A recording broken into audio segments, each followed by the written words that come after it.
Senator Murray will be here, but she's asked me to go ahead and start. So welcome. This is a hearing of the Committee on Health, Education, Labor, and Pensions. Senator Murray and I will each have an opening statement.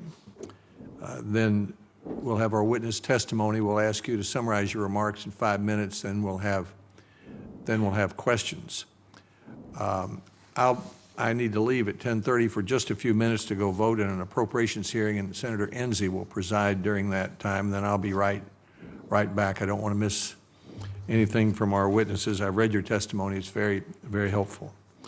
Today's hearing is on information blocking. What does that mean? Now, here's an example. If I suddenly found myself at the Vanderbilt University Medical Center emergency room, and the doctors there wanted to get my paperwork from the hospital and doctors that I usually use, information blocking means there's some obstacle getting in the way of my personal health information getting sent to the Vanderbilt University emergency room.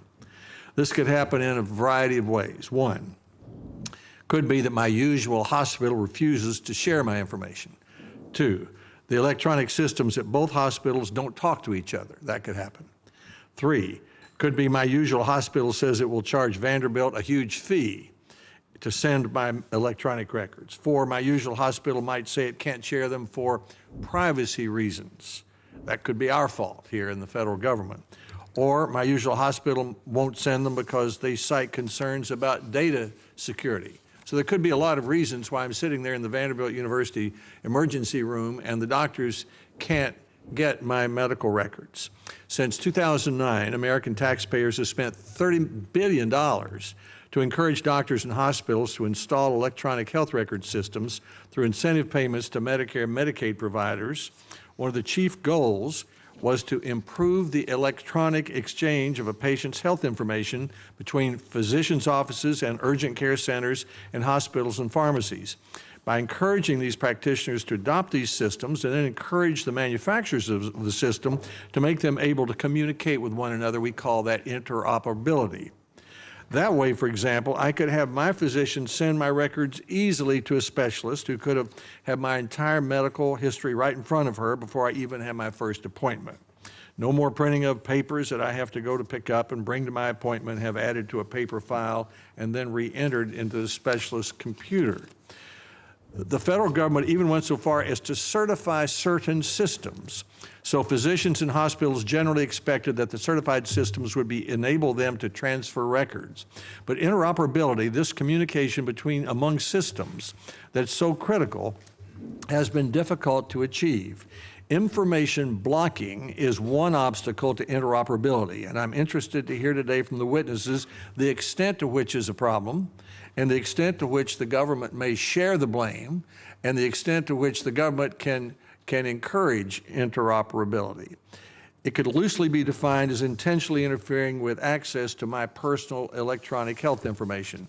Now here's what Reed Blackwelder, a family physician in Kingsport, Tennessee, told the New York Times earlier this year, quote, "We have electronic records at our clinic, but the hospital, which I can see from my window, has a separate system from a different vendor.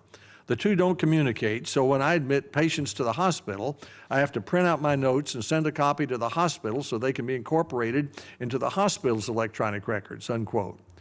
Last year, I worked with the Appropriations Committee to require a report from the Office of National Coordinator on information blocking. We received the report from Dr. DeSalvo and her team, who did a good job on this, describing the various kinds of information blocking. The report described the sorts of information blocking in the scenarios I outlined earlier. It concluded that successful strategies to prevent information blocking will likely require congressional intervention. But this is not the only view of the practice. Some view information blocking as rational competitive practices by for-profit businesses in a competitive healthcare industry. In other words, why would a hospital or physician network make it easy for a patient to go out of their network when that is against their business interests, these persons might say. Senator Murray and I have created working groups within our committee to deal with the various issues on electronic medical records. We have also created a good working relationship with Secretary Burwell, Secretary of HHS. In fact, we had breakfast with her this morning and discussed this subject some. And let me just give my own view about this. Based upon what I've heard from doctors, hospitals, administrators, meaningful use stage one, helped encourage adoption. Meaningful use 2 was a mixed blessing. Meaningful use 3 is a whole nother kettle of fish. The head of Mayo Clinic came to see me recently and said that Mayo, which is unique in some ways, is budgeted spending $1 billion over the next 4 years with 500 employees working on it in order to put in place the requirements of meaningful use 3, the stage 3. Another well-respected hospital told me that 1 in meaningful use 1 and 2 worked okay, but they were terrified by meaningful use 3. My instinct is to say to Secretary Burwell, let's not go backwards on electronic healthcare records, but let's not impose on physicians and hospitals a system that doesn't work, in which they spend most of their time dreading.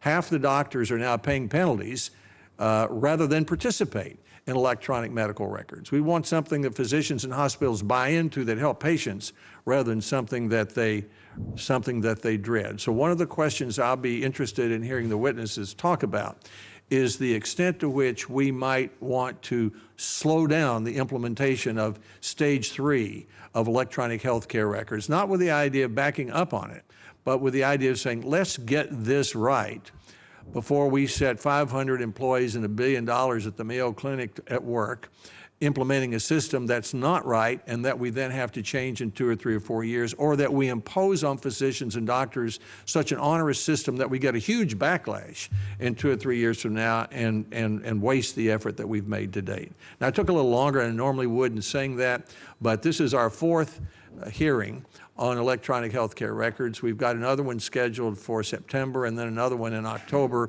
We intend to make whatever results a part of our medical innovation legislation, which we hope to finish by the end of the year. So this is a serious subject, both for Senator Murray and for me and for Democratic and Republican members of the committee, and we're looking for advice about the right thing to do. Thank you, Senator Murray.